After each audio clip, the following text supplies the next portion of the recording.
తండేల్ సినిమాలో చూపించినట్లుగా రియల్ తండేల్ రామారావు కాదని పాకిస్తాన్ కు దొరికిన 3 బోట్లలో 3 తండేళ్లు ఉన్నారని బాధిత మత్స్యకారులు ఆవేదన వ్యక్తం చేశారు.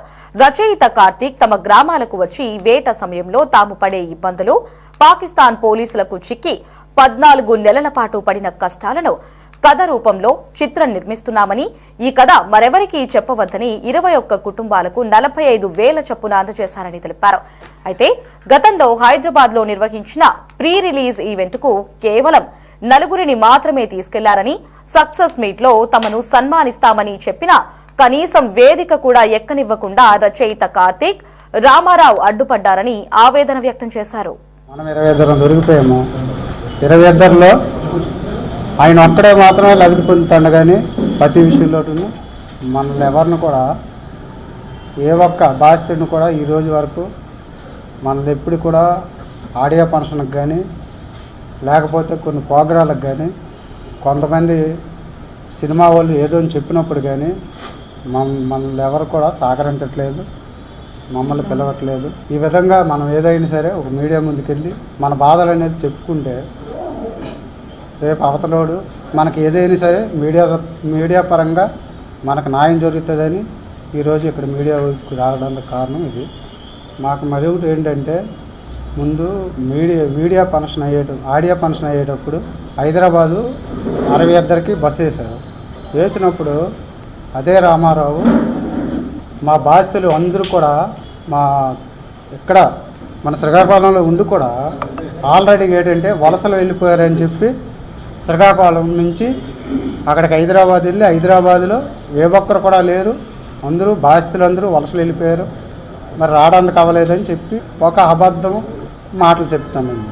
ఈరోజు ఆయన ఎంత కష్టపడ్డాడో దానికి 2 వంతులు మేము సైడ్ డైవేర్లము, దానికి మా వెనకనే 3 బోట్ల డైవేర్లు ఉన్నాము.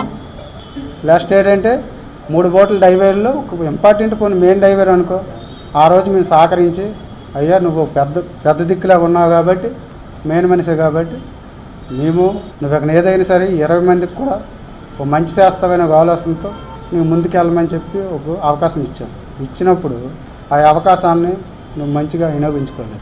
ఈరోజు మన ఇంట్లో ఉన్న వాళ్ళకి కూడా నువ్వు రోడ్డు మీద తీసుకొచ్చావంటే కేవలం మీ ఆవిడ చెప్పే గొప్పలు, నువ్వు చేసే విధానం, ఆ బాధ బట్టి ఈరోజు మీడియా ముందుకు వచ్చాం. కాబట్టి ఈరోజు ఏం చేయాలనుకుని మీడియా వాళ్ళు మా యొక్క ఆవేదనని ఆలోచించి మా బాధని చూసి మీరు మాకు మంచి చేస్తారని ఆలోచనతో మేము ముందుకు వచ్చాము.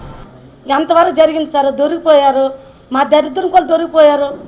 పౌతలు ఆదుకొని తీసుకొచ్చి మా కప్పు చెప్పారు. వాళ్ళేమో చూశారు. ఈ శ్రీకాకుళం జిల్లా కార్తీక్ సార్ అంట, ఈ సప్తగిరి షాప్ అంట అతనిది, వాళ్ళ షాప్ అంట. అతను కార్తీక్ సార్ ఏమని చూసి మా కాడికి వచ్చారు సార్. వచ్చి ఆ రోజు ఏంటి అడిగారు, మాకు మీ కథ మాకు నచ్చింది, మేము సినిమాలో పెడతాము, మీ కథ ఇవ్వండి మాకని అడిగారండి. ఆ రోజు కార్తీక్ సార్ అడిగారు. ఆ రోజు కథ అడిగితే మేము ఏంటనే మాకు పెద్దగా తెలియదు. ఒక మారుమూల గ్రామము, ఎన్నో బాధలు పడే గ్రామము, ఈ శ్రీకాకుళం జిల్లాకి దీమచ్చలేసము వలసలు వెళ్ళి ఎన్నో బాధలు అనుభవించి ఈ వాళ్ళు మాకు జట్టి లేక వేటలకు వెళ్తే తుఫానులకు దొరికిపోయి ఎంతోమంది చనిపోయారండి కొన్ని సందర్భాలు. ఇప్పుడు కూడా తుఫాను వస్తే కెరటాలు తగిలి ఎన్నో బోట్లు ఇరిగిపోయి మనుషులు కూడా చనిపోయారండి. ఇలాగా బాధలు పడుతూ 10,000 ఆదాయానికి బాధపడి మా ఆయన కూడా డైవేరేనండి. ఈ రామారావు మెయిన్ డైవేరేనండి. బిరుదు ఎలాగిచ్చామంతే ఆ రోజు మాకు ఇలాగ మోసం చేస్తాడని మేము ఆ రోజు బిరుదు ఇవ్వలేదు. ఆ రోజు ఈ 22 కూడా నాకు ఎన్నికొచ్చారు నా దగ్గరికి. రామారావు మాకు నెక్స్ట్ చేయట్లేదు. ఈ రోజుకి మా ప్రపంచానికి తెలిసింది సినిమా, ఈ మత్స్యకారు జిల్లా సినిమా, ఈ శ్రీకాకుళం పేరు వచ్చిందంటే మన మత్స్యకారులకు వాళ్ళు వచ్చిందని వీళ్ళందరూ నా ఇంటికి వచ్చారండి. నా ఇంటికి ఎందుకు వచ్చారు? నువ్వు మంచి వ్యక్తివి కాబట్టి, నువ్వు ఎవరికి తప్పుగా అన్నవు, మంచి మా జీవితాలు బాగు పెట్టామా సినిమా ద్వారాగా మాకేదో ఉపాధి కలుగుతుందని ఆ రోజు కథ కార్తీక్ సార్ పట్టుకెళ్ళారు. ఈరోజు మాకు మంచి చేయమనుకుని నా ఇంటికి వచ్చారండి. నా అక్కడ కేవలం చెల్ల కూడా లేదు.